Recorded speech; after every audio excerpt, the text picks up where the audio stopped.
हाँ जी बच्चा पार्टी, देखो, as I promise today I am going to solve the infinite number of pulleys. Last lecture we have done the reduce mass concept. तो if you are watching first time, तो ध्यान रखना बच्चों, अगर इसको पहली बार देख रहे हो तो ये समझ नहीं आएगा। इससे जो पहले वाला वीडियो है वो जरूर देखना है, तभी ये समझ में आएगा। ठीक। इसमें मैंने क्या किया हुआ है, एम मास लिए हुए हैं, और मेरा जो टारगेट है वो इस पॉइंट पर टेंशन निकालना है और इस एम ब्लॉक का एक्सीलरेशन बताना है। ये हमारा अपना टारगेट डिसाइड है। आज वाले में हम इसका एक्सेलरेशन और यही करने वाले हैं। अब सोचो कि अगर हम मैथमेटिकली थोड़ी सी बात करें, तो हमने ये पढ़ा हुआ है कि अगर इनफाइनाइट में आप कुछ भी ऐड करते हो, मान लो एक्स, तो वो इनफाइनाइट आता है। अगर इसमें से कुछ भी माइनस करते हो तो भी इनफाइनाइट आता है। अब यहाँ पर एक तरफ एक अकेला मास है, दूसरी तरफ बहुत सारे मासेस हैं, यानी इनफाइनाइट नंबर के मासेस हैं। तो मैं लॉजिकली ये कह सकता हूँ कि जो राइट हैंड साइड में स्मॉल एम है, उसके होने या ना होने से बहुत ज्यादा फर्क पड़ने वाला नहीं है, अगर हम रियलिटी में बात करें तो इसी कॉन्सेप्ट को लेकर कर हम आगे बढ़े, और हम लोग ये let us consider the total effective mass. इस पूरे अरेंजमेंट को अगर मैं रेंडमली बोलूं कि ये हमारा एक्स मास होगा, तो जब इसका डायग्राम बनाओगे इसी अप्रोच पर, तो लेफ्ट हैंड साइड में मास लिखोगे एक्स, राइट हैंड साइड में ब्लॉक एज यूजुअल है, और ये अरेंजमेंट बन के रेडी हो जाएगा।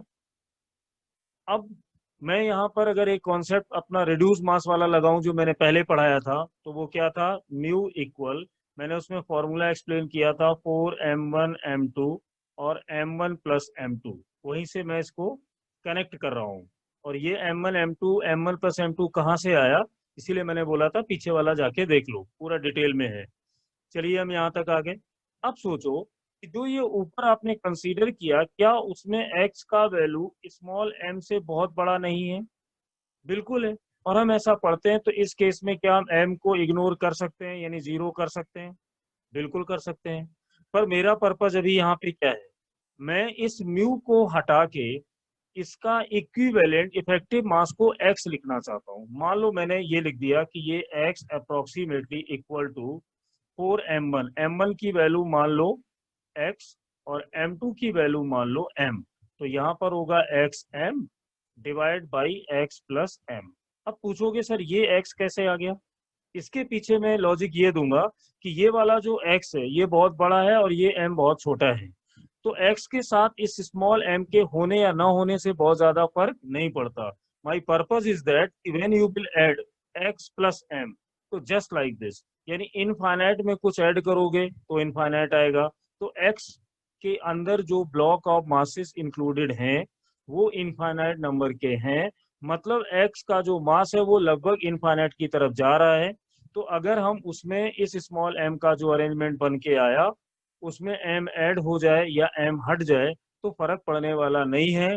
इस लॉजिक को लेते हुए ये जो रिड्यूस मास मैंने बनाया, ये अप्रोक्सीमेटली x के इक्वल होगा। मैं ऐसा क्यों कर रहा हूँ, क्योंकि मैं x की वैल्यू निकालना चाहता हूँ स्मॉल m मास के कंपैरिजन में। तो इस आइडेंटिटी को जरा सॉल्व करिए। तो लेफ्ट हैंड साइड में जब लेकर आओगे, तो x के साथ x का मल्टीप्लाई होगा प्लस एक्स एम होगा, राइट साइड में बचेगा 4xm। अब देखिए ये xm को उधर ले जाओ, 4xm ये है, तो यहाँ रह जाएगा 3xm। लेफ्ट हैंड साइड में स्क्वायर, ये कैंसिल कर दो, तो x का वैल्यू मिलेगा 3m। मिल गया। अब अपनी इसी आइडेंटिटी को हम और आगे यूज करेंगे। यहाँ पर मेरे पास जो मास था वो x था, जो हमारा अपना छोटा वाला ब्लॉक था वो m था। ये टेंशन ऐसे थी, मुझे एक्सिलरेशन निकालना है इस पॉइंट पर ए, और यहाँ पे टेंशन भी निकालनी है। स्ट्रिंग मैंने पहले से ही बोला है कि लाइट और आइडियल है, तो जितना एक्सिलरेशन से ये एक्स वाला सिस्टम हैवी है नीचे जाएगा, उतने ही एक्सिलरेशन से ये एम ऊपर आएगा। अब ये अपना पुराना वाला कॉन्सेप्ट लगा दो। कौन सा? Acceleration equal net force upon total mass. Net force कितना है? एक्स का मास हमें पता चल गया है 3m है, तो यहाँ 3mg लगेगा। ये देखो 3m। और यहाँ पर कैसे लिखोगे, तो 3mg एक फोर्स हो गया, और इस ब्लॉक पर mg यहाँ पे लग रहा है, तो ये mg हो गया। डिवाइड किससे करोगे? टोटल मास से। अब टोटल मास कितना है? x plus m। x की वैल्यू 3m है और ये m है, तो 3mg से mg माइनस करोगे तो 2mg आएगा। 2 mg को डिवाइड करोगे 4m से m कैंसिल हो जाएगा, 2 जा 4 होता है, मतलब एक्सेलरेशन आ जाएगा g/2 metre per second square. तो this is how we can find acceleration of this small block. अब यहाँ पर छोटा सा क्वेश्चन और पूछा जा सकता है कि टेंशन बताइए कितनी होगी। तो अगर मैं टेंशन यहाँ निकालूं तो T इक्वल mg होगी। डायरेक्ट तो नहीं कर सकते, mg हो तभी हो सकती जब ये ब्लॉक रेस्ट में हो। तो इसके लिए जो ये इक्वेशन न्यूटन सेकंड लॉ हम पढ़ते हैं उसका यूज करेंगे तो टेंशन आ जाएगी। देखिए कैसे, मैं निकाल के बता देता हूँ। ये ब्लॉक था, यहाँ पर mg वर्क कर रहा है, टेंशन ऊपर T वर्क करेगी, एक्सेलरेशन ऊपर होगा क्योंकि हैवी वाला पोर्शन नीचे जाएगा, स्मॉल m ऊपर आएगा।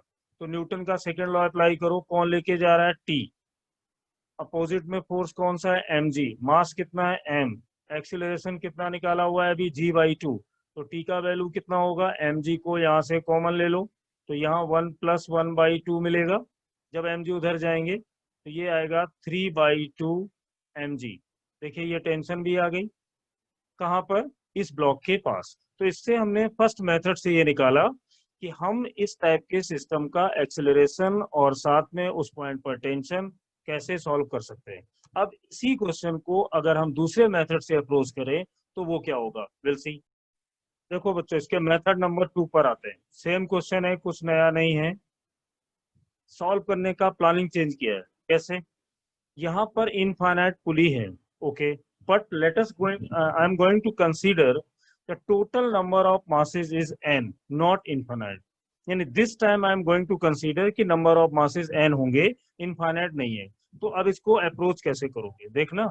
अगर मैं सबसे पहले इस मास की बात करूं तो यहाँ पर टेंशन T होगा, यहाँ पर इसका mg काम करेगा। सेकेंड लॉ के अकॉर्डिंग मुझे पता है कि ये सिस्टम तो ऊपर जाएगा और ये सिस्टम नीचे आएगा, ऐसा कोई रॉकेट साइंस नहीं है। लेफ्ट हैंड साइड में मासेस ज्यादा है, नीचे आएगी, स्मॉल m ऊपर जाएगा। तो सेकेंड लॉ से अगर इसका इक्वेशन लिखोगे तो क्या आएगा, ओनली ब्लॉक का टेंशन T ऊपर काम करेगा, mg डाउनवर्ड वर्क करेगा और ये ma होगा। इसको मान लो इक्वेशन 1 आ गई। अब यहाँ से एक डिस्कशन स्टार्ट होगा। अगर टोटल मास हम लोग n मान के चलते हैं तो यहाँ पर ये जो पूरे सिस्टम है जिसमें इनफाइनाइट दिखाई दे रहा है, बट मैं ये मान रहा हूँ कि इनफाइनाइट नहीं, इसमें n है, तो कितने मास इधर बचेंगे। यानी इसको अगर मैं एक सिंगल बना दूं पूरे प्रोसेस को, तो क्या मैं कह सकता हूँ कि यहाँ पर जो वेट काम करेगा वो n-1 इंटू m और g होगा। अभी देखना मैं इसमें करने क्या वाला हूँ, क्योंकि टोटल मासेस थे n, जिसमें से इस m को this time I am not going to take, मैंने इसको हटा रखा है, इसका इक्वेशन यहाँ बना रखा है। तो टोटल मास जो नीचे लटके हुए हैं जो कि इनफाइनाइट नहीं है, हमने n माने हैं, तो वो n-1 होंगे। g से मल्टीप्लाई करोगे तो वेट बन जाएगा। अब देखना, यहाँ पर इसकी हम टेंशन को भी t लिख सकते हैं क्योंकि स्ट्रिंग हमारा आइडियल है। अब यहाँ पे लॉजिक क्या लगेगा, इस सिचुएशन में जो ये एक इक्विवेलेंट सिस्टम आपने कंसीडर किया, मान लो कि हम इस मोशन को फ्रेम ऑफ रेफरेंस में इसी ब्लॉक को लेने जा रहे हैं, मतलब जो हमारा ऑब्जर्वर है जिसको हम कोरोना बोलते हैं, वो जो इक्विवेलेंट सिस्टम यहाँ बन के आया, इसमें बैठ के मोशन का मजा ले रहा है। कौन, कोरोना मजा ले रहा है। मजा लेना वर्ड मैंने क्यों यूज किया, जब हम लिफ्ट में बैठे होते हैं तो लिफ्ट नीचे आती है, लिफ्ट ऊपर जाती है, बिल्कुल वही केस है। अगर ये एक्सीलरेशन आप मानते हो कि स्मॉल m एक्सीलरेशन a से ऊपर जाएगा, तो ये पूरा सिस्टम एक्सीलरेशन a से नीचे आएगा। सिस्टम नीचे आ रहा है और उसके अंदर कौन बैठा हुआ है, कोरोना, तो लिफ्ट का केस हुआ। लिफ्ट में हमने पढ़ा था कि जब नॉर्मल फोर्स निकालते थे, when lift is going up, तो क्या करते थे G+a, और जब लिफ्ट नीचे आती थी तो G-a, कांस्टेंट वेलोसिटी से चलती थी, तो कोई फर्क नहीं पड़ना। यानी बेसिक्स अच्छे होने चाहिए बड़े क्वेश्चन करने से पहले। मैंने इतनी बात क्यों की, जब मैं इसको फ्रेम मानूंगा तो यहाँ पर जो ये G है वो अकेला G नहीं, G फैक्टिव लेना होगा। तो अब अगर मैं इसकी इक्वेशन बनाऊं मोशन की, तो क्या बनेगी, ये बनेगी n-1 into m total mass, इसमें G कितना आएगा, नीचे आ रहा है G-a आएगा। G-a फिर एक बार जब हम इसके फ्रेम के रिस्पेक्ट में ही मोशन को ऑब्जर्व करेंगे तब टेंशन ऊपर लगेगी। टोटल मास कितना हो गया है n-1, m इंटू ए। किसका एक्सीलरेशन निकाल रहे हो? इस सिस्टम में मैंने वो यहाँ पे फिट कर दिया है। दूसरी चीज जो अपने दिमाग में रखनी है, ये n-1 क्यों किया है? क्योंकि टोटल मास n है। मैं बार बार बोल रहा हूँ, उसमें m को मैंने छोड़ा हुआ है। अब ये दो इक्वेशंस हमारे पास आ गए। अगर मैं इन दोनों इक्वेशंस को आपस में ऐड कर दूं, तो देखना यहीं से जब ऐड करोगे, मान लो मैंने लाइन ड्रॉ कर ली, तो ये t और ये t कैंसिल होता हुआ दिखाई देगा। तो इधर से देखिए क्या बचेगा, ऊपर से माइनस का mg, और यहाँ पर होगा plus n-1 into M G minus A. Right hand side में क्या है? एम ए को पहले से कॉमन ले लो, तो यहाँ n-1 है और इसमें ऊपर केवल n है, तो अंदर रह जाएगा 1 प्लस n और माइनस का 1। अब देखिए, मास को यहाँ से उड़ा दो।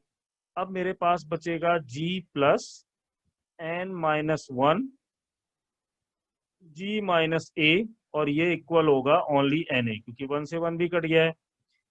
फिर इसके अंदर मल्टीप्लाई कर लो, तो ये होगा g plus N G minus N A, और माइनस का g प्लस का a, और इक्वल आएगा एन ए। ये बस कैलकुलेशन हो रही है, ऐसा कुछ भी नहीं है। g से g देखो ये फिर कैंसिल हो रहा है, तो एन जी का वैल्यू कितना होगा? एन जी इक्वल ए को कॉमन ले लो, यहाँ से देखो n मिलेगा, ये n उधर जाएंगे तो प्लस के n हो जाएंगे, ये वाला a जाएगा तो यहाँ पे माइनस का 1 होगा। अब देखो यहाँ से अगर मैं एक्सीलरेशन को सॉल्व करूं, तो ये क्या बन रहा है? N G upon 2n-1।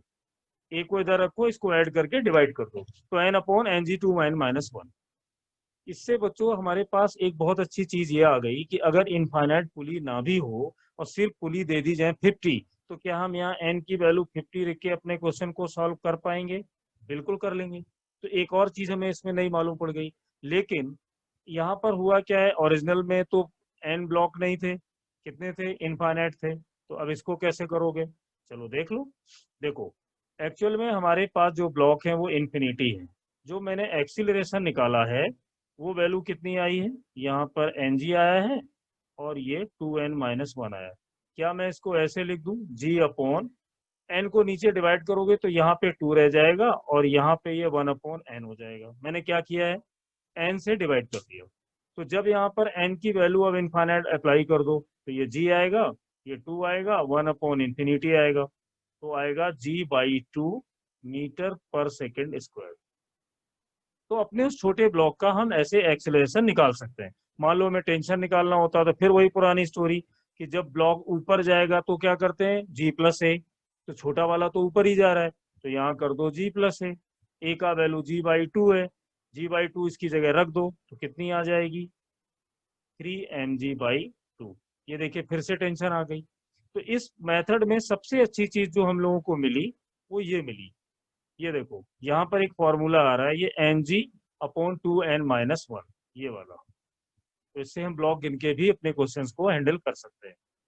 अब मान लो ये इनफाइनाइट पुली को मैं एक और मेथड से करना चाहूँ, तो चलो अगले वाले बोर्ड पे देखते हैं, मेथड नंबर 3। चलो बच्चों, एक और मेथड बताता हूँ बढ़िया सा इनफाइनाइट पुली सॉल्व करने का। देखो जितने ये जो ट्रिक्स होते हैं, ये सारे क्वेश्चंस को एडवांस प्लस हो जाते हैं, तो ओलंपियाड वगैरह में आया करते हैं। तो इस टाइप के क्वेश्चन करने से क्या फायदा होता है कि जितनी ज्यादा मेथड और ट्रिक का डिस्कशन करते हैं, हमारा कॉन्फिडेंस बढ़ता है यार, कि जब इतना होता है तो छोटे छोटे क्वेश्चन तो हम कर ही सकते हैं। अब देखो यहाँ मैंने virtual work done method use करूंगा। अब ये वर्चुअल वर्क डन मेथड क्या है कि अगर आप फर्स्ट टाइम देख रहे हो, तो वर्चुअल वर्क डन मेथड को मैंने लॉज ऑफ मोशन वाली प्लेलिस्ट में जाके देख लेना, पूरे अच्छे से एक्सप्लेन किया हुआ है कंस्ट्रेंट वाले सेक्शन में कि what is virtual work done method. यहाँ पर मैं सिर्फ ये बोल रहा हूँ कि इंटरनल जो पावर होता है, क्योंकि यहाँ इंटरनल वर्क डन जो टेंशन का होता है वो 0 होता है। डिटेल के लिए मैंने सजेस्ट कर दिया, वहां पे देखो। अब ये टीवी कॉस थीटा इक्वल 0 लिखा हुआ है, मतलब मुझे यहाँ पर एंगल देखना होता है टेंशन और वेलोसिटी का। अब देखना, सबसे पहले मैं यहाँ से स्टार्ट करता हूँ। अपना वही प्रोसीजर है कि अगर मैं बच्चा लोग यहाँ बोलूँ कि टेंशन टी है, तो यहाँ पे टेंशन कितनी आएगी? टी आएगी। ये यहाँ पर टेंशन कितनी होगी? तो ये t/2 हो जाएगी, ये t/2 हो जाएगी, है ना? तो यहाँ पे टेंशन अगर t/2 है तो ये कितनी होगी? t/4। ये कितनी होगी? t/4। और अच्छे क्वेश्चन सीखने हैं तो बेसिक्स तो अच्छे होने ही चाहिए। ये हमने बहुत किया हुआ है। एसएलपी जब मैंने सॉल्व किया था तब भी ये सारी चीजें बताई थी कि टी बाई फोर कैसे कर लेते हैं। अब देखो, सबसे पहले अगर मैं इस ब्लॉक की बात करूं तो देखो टेंशन भी ऊपर है और इसका एक्सेलरेशन नहीं है। यहाँ मान लो एक्सेलरेशन है, लेकिन पहले यहाँ अपने फॉर्मूले में वेलोसिटी दी है। तो एंगल देखना होता है टेंशन की डायरेक्शन में और वेलोसिटी की डायरेक्शन में। तो एम ब्लॉक ऊपर जा रहा है, मतलब टेंशन अप, वेलोसिटी भी अप, तो थीटा का वैल्यू होगा 0। किसी भी ब्लॉक के पास जाओगे या पुली के पास जाओगे तो टेंशन और वेलोसिटी का डायरेक्शन सेम है पूरे सिस्टम में। देखो ये भी ऊपर जा रहा है तो टी और बी सेम, यहाँ भी टी और बी सेम, यहाँ भी टी और बी सेम, मतलब हर जगह टेंशन का और मोशन की वेलोसिटी का जो मुझे एंगल मिलने वाला है वो तो 0 है। तो थीटा की टेंशन मुझे नहीं है, cos 0 का वैल्यू 1 होता है। तो मैं अगर पहले यहाँ पे लिखूं इस जगह पहले वाले के लिए, तो इसकी वेलोसिटी में मान लेता हूँ कि v1 है।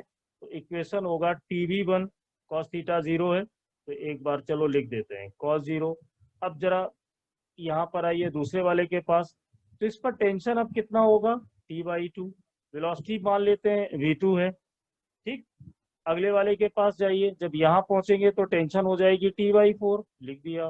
वेलोसिटी लेट अस कंसीडर कि वो v3 है, पर इन सब का सम तो 0 होगा। अब अगर मैं इस पूरे एक्सप्रेशन को एक बार डिफरेंशिएट कर दूं, क्योंकि इतने बड़े क्वेश्चन कर रहे हो तो छोटी छोटी चीजों में टाइम नहीं दूंगा। डिफरेंशिएट करोगे तो वेलोसिटी एक्सीलरेशन में बन जाएगी, cos 0 का वैल्यू 1 हो जाएगा, और t देखिए सभी में आ रहा है तो मैं इस t को कॉमन ले रहा हूँ। डिफरेंशिएट करने के बाद b1 हो जाएगा हमारा a1, यहाँ पर ये हो जाएगा a2 लेकिन अपॉन में 2 रहेगा, यहाँ पर ये बन जाएगा a3 और अपॉन में वैल्यू रहेगी 4, और ये ऐसे ही चलता जाएगा। कोई खत्म तो होगा नहीं क्योंकि यहाँ पे नंबर तो इनफाइनाइट है। तो ये हो गया 0, कोई दिक्कत नहीं आई। ये 2 क्यों रह गया, क्योंकि कॉमन मैंने टेंशन को लिया है, 2 तो अपनी जगह रहेंगे ही रहेंगे। अब थोड़ा ये सोचो कि अगर मैं अपने इस ब्लॉक की बात करूं जिसका एक्सेलरेशन a1 आया मान लो पहले वाले का, तो इस पर नीचे की तरफ फोर्स कितना लगेगा mg।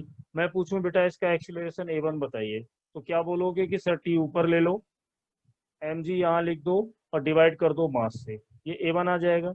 इसी तरह मान लो मैं दूसरा वाला ब्लॉक यहाँ पे लूँ, तो उस पे जो टेंशन लगने वाला था लग रहा है वो t/2 है, और उसका एक्सीलरेशन हमने a2 माना हुआ है, mg तो सेम ही रहेगा।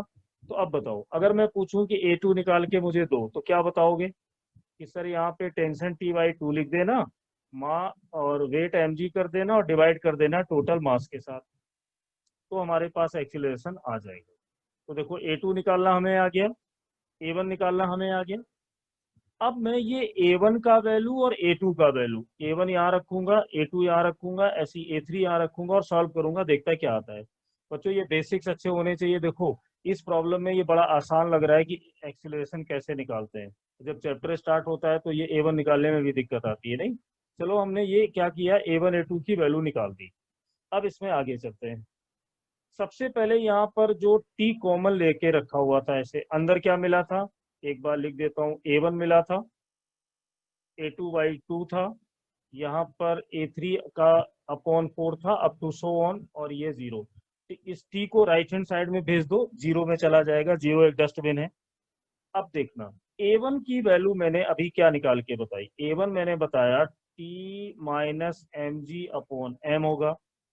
आगे चलो, गलती मत करना, ये 2 का भूल मत जाना, 1/2 यहाँ लिखो, अंदर क्या आएगा, टेंशन लिखोगे t/2, माइनस में mg रहेगा, और उसको डिवाइड करोगे टोटल मास से, मास को मैंने यहाँ लिख दिया। अब मैं तीसरे वाले टर्म के पास गया, तो 1 आएगा, 4 आएगा, मास इसी मास की तरह यहाँ भी मिलेगा तो पहले से ही लिख दो।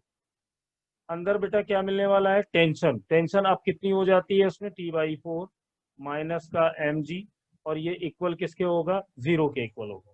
अब इसको थोड़ा सॉल्व करो, 1/m कॉमन ले सकते हैं, देखिए m m m कॉमन लेके 0 की तरफ फेंक दो, खत्म हो जाएगा।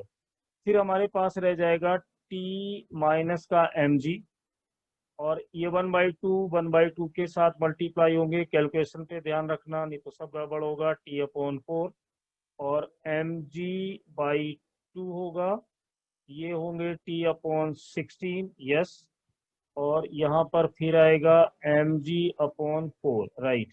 इक्वल हो, ये अप टू सो ऑन जाएगा और ये 0 के इक्वल होगा। अब मैं टी को अलग कर दूंगा और mg को अलग कर दूंगा। तो अगर मैं टी कॉमन लूं तो ध्यान से देखो अंदर क्या बचेगा, +1 मिलेगा, इस वाले टर्म से 1/4 मिलेगा, आगे चलोगे तो 1/16 मिलेगा। समझ में आने लगा होगा बच्चों की क्या आने वाला है।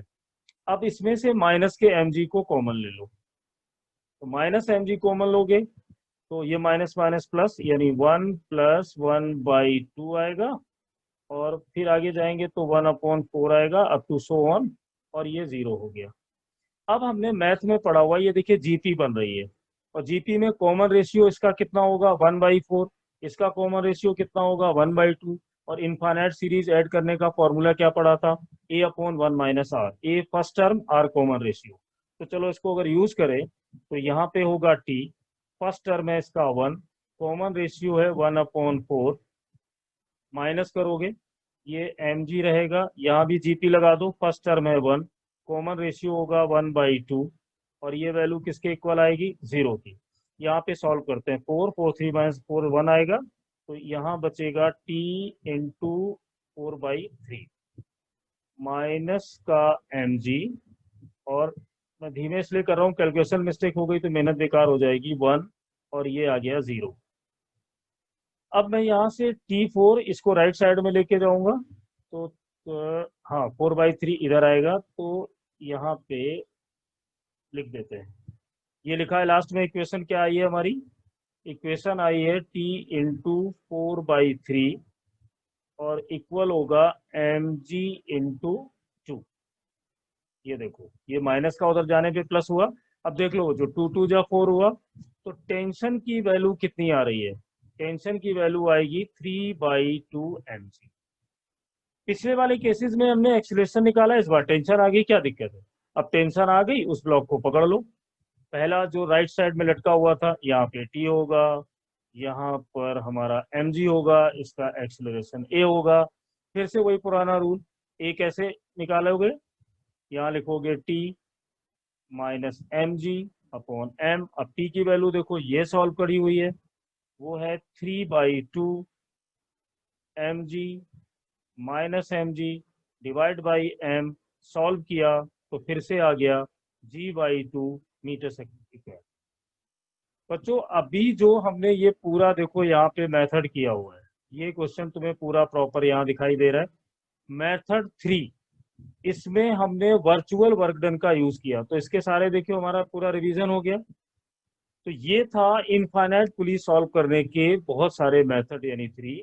अब इसके क्वेश्चंस में अगर दिखेंगे इस टाइप के तो आराम से एंजॉय करो। मिलते हैं नेक्स्ट वाले लेक्चर के साथ। Thank you.